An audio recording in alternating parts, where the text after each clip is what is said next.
The Bible says those who will endure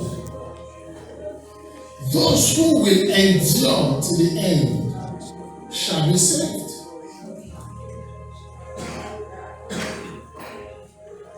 In the last days, iniquity shall abound, and the love of many shall wax what? Cold.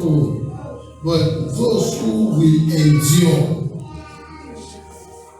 Today, a lot of people call good evil. Am I right? Yes, today, those who do evil, wicked things, they are the ones promoted. They are the ones celebrated.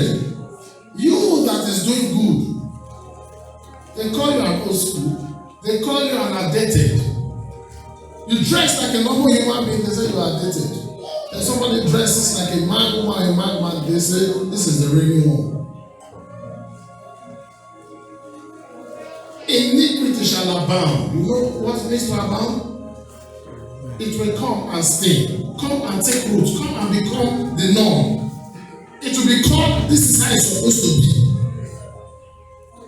And when you see that it's not profitable, and your faith in God is not strong, you will find out that you begin to wobble. Before you know it, you blend with the world.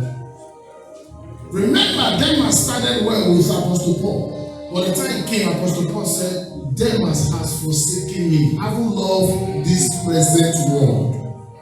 He couldn't stand the temptations around him.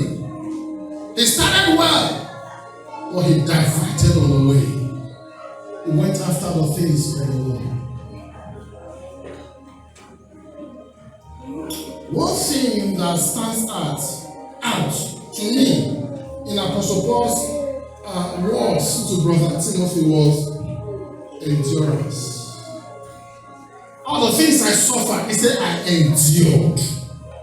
And he said to Brother Timothy as well, he said, endure hardship as a good soldier of Christ. Endure hardship because you will be tested, you will be tempted. There will be difficult moments that will challenge your faith in God. He says, endure hardship as a good soldier. You know, we have bad soldiers, just as it is in the natural. In Nigeria, we see that in Africa. A soldier is there, it doesn't matter whatever you carry, whatever exhibit you carry, the policeman just looks at you, asks you for money. If you can't give him some money, is that a good policeman or soldier? It's not a good policeman, that's not a good soldier. So he said, endure hardship as a good soldier. Endure.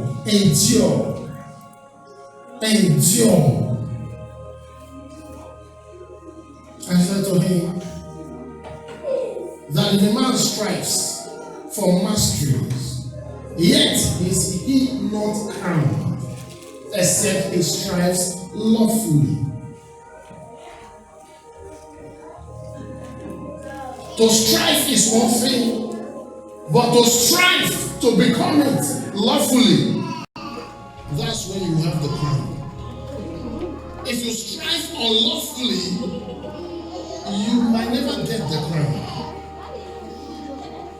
Now, if I let's say I have a daughter or a son, and I say to the daughter or the son, when you get to the age of 24, then I will will unto you this huge amount of money. And I say that to her because she's a child. I'm not going to will that huge sum of money to her at that tender age. And I said, hold on, once you're 24, I'll just push it into your personal account and I'll give you access to it. Now, if this child becomes 24 eventually, but the kind of character and maturity that I expect this child to exhibit at that particular stage or age of hers, if it's not seen, are you sure I will still want to give her access to such a huge amount of money? Maybe I have discovered that she's reckless with money.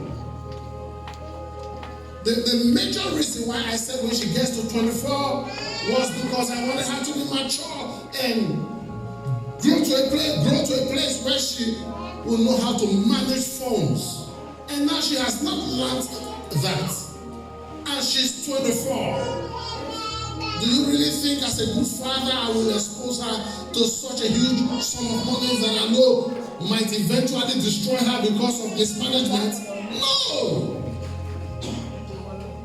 When she gets there and I profile her very well, I'll say, I'll call her, talk to her, try to see if she can make changes. But then I'll say, let me watch her for another 2 years, maybe, or 1 more year. Am I right? That's the condition of so many of us that are believers. We're asking for so much that if God gives to us, we will not be able to handle because of where we are in God or in Christ. The earlier we allow God transform us through His word and by His Spirit, the better for us. Because while all of this will be taking place, the enemy will be hitting you from the front, the back, the center, from the left and from the right, so that you will lose your faith in Christ. The enemy will be speaking to you. Maybe somebody is in such a situation and you're going through stuff right now. I came to tell you by the Spirit of God, endure. Maybe your friends are persuading you to get into some stuff that doesn't glorify God. I'm telling you, endure. Maybe there's no much money, or the things that you've been trying to accomplish, you've not been able. And a plan B is growing and germinating from somewhere. And that plan B will not glorify God. My sister, my brother, endure. Fight the good fight of faith. It's a fight. It's a fight to the end. The Bible calls it a good, so that you don't miss the crown of glory. Until His word came, the word of the Lord tried him. Speaking of Joseph, Psalm 105. He had a word from God. Before that word became his word. Before the word will manifest,